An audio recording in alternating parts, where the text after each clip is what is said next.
Hello, Trot-Trot channel. It's Slippery Slope checking in for Team Dino. No, I'm just kidding. So May was a pretty good month. We did quite a bit. We started off the month doing the show at the Keystone Classic. We're at the horse park. It's a saddlebred show and they offer standardbred classes for us. So we always like to take advantage of that and try and get as many people as there. We kind of support them and they offer the standardbred classes for us. So we just like to give back and show.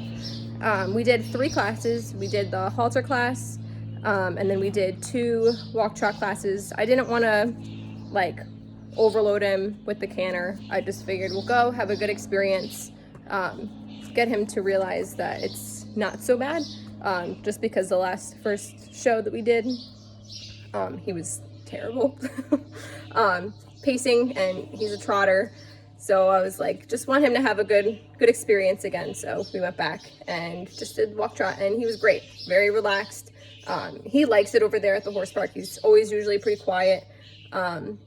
Nothing really sets him off too much, and he was very good. He was very relaxed and just a really good boy. I was really proud of him. And then shortly after that, we've just been riding, practicing stuff at home, trying to get him more responsive and with his gaits, and just listening more at the trot. Didn't really work too much on his canter. The beginning of the month, we just kind of started to do more of that like at the end of the month. Just because sometimes we get into like this rut where his brain is just not here. It's usually somewhere very, very far away, wondering where the butterflies are and why there's a fly landing on his head. And he's very concerned about that rather than what's happening right there. He's sleeping right now. Rather than what's happening right in front of him, what we're doing.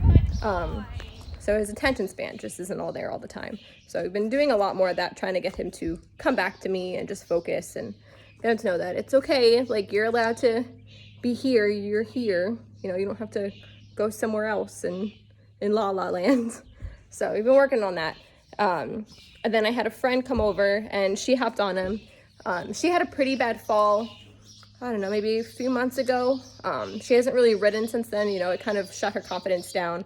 Probably scared her a little bit. And I was like, hop on Dino. Like, he's a good boy. Like, he knows his riders. He's different with everybody. And you coming back to say hello now? You coming to say hello? You coming to say hello? He was really, really good with her.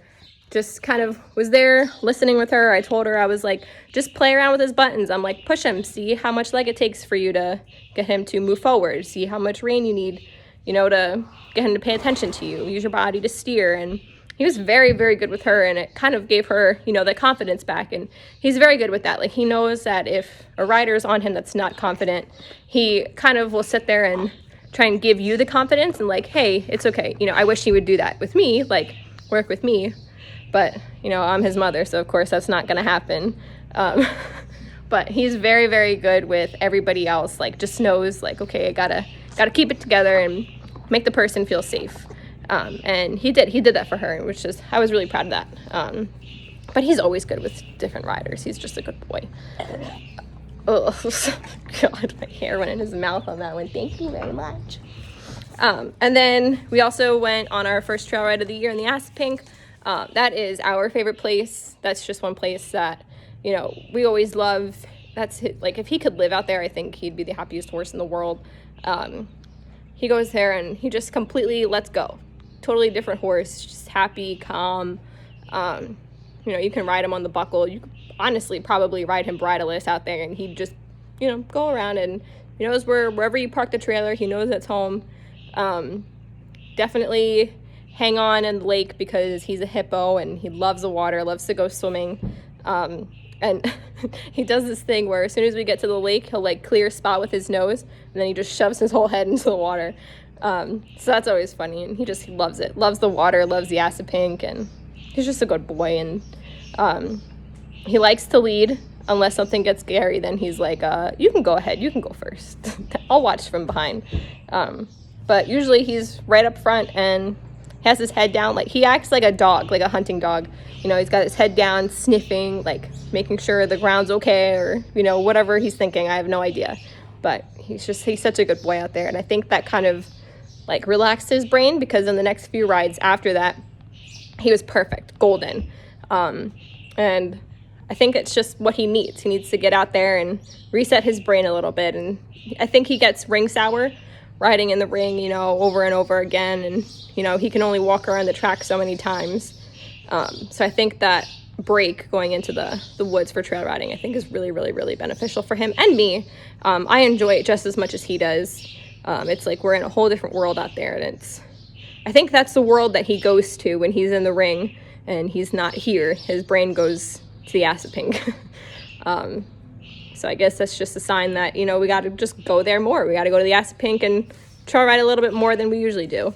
And then funny with that was I had a friend take a picture of us out there, and I was like, I got to post it for WSI. I work with this other company, and I was wearing their stuff, and they ended up really liking the picture, and they took it and they used it as an advertisement for their clothing.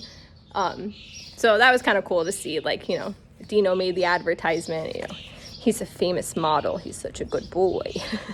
But that was cool. And just working a lot again on just rideability in every single gate. We did canter yesterday, but I'll probably just include that with the May update. I won't put that in the June one.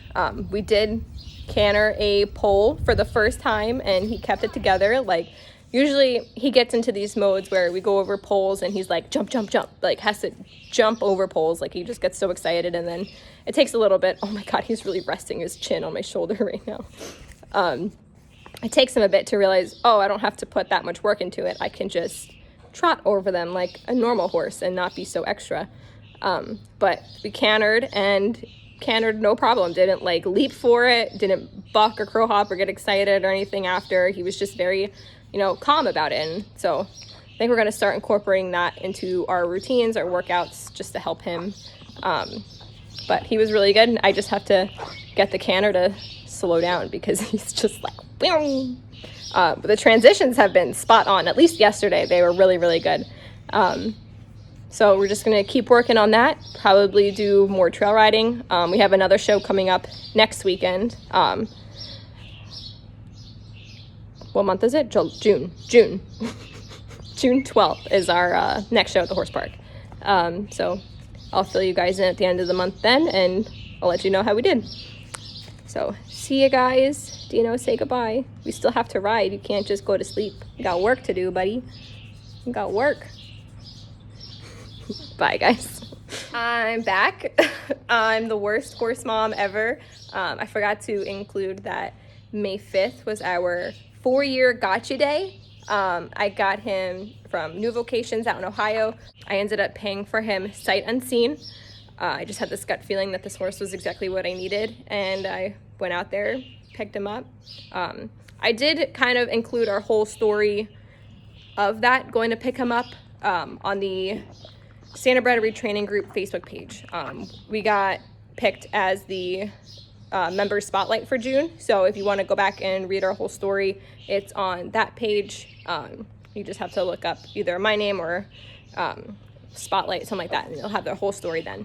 Picked him up, brought him back home. He was a Jersey bred. He was foaled over at Walden Ridge, so brought him back home. And yeah, there's our whole story then. I just had to include that was our 4-year anniversary. I'm the worst. And then last month I forgot to say that it was his birthday, and we had a big birthday party. Go check out the story on that. It was really cool, really heartwarming, and a huge decision on me. One of the things that, you know, I like to say with him was he's a racehorse. You know, people gamble on the racehorses, and he was my gamble, and I was the last gamble for him. So yeah, took a big gamble on him, and I was the last one for him, so it was really cool. Oh, buddy, you itchy. Okay, bye for real now.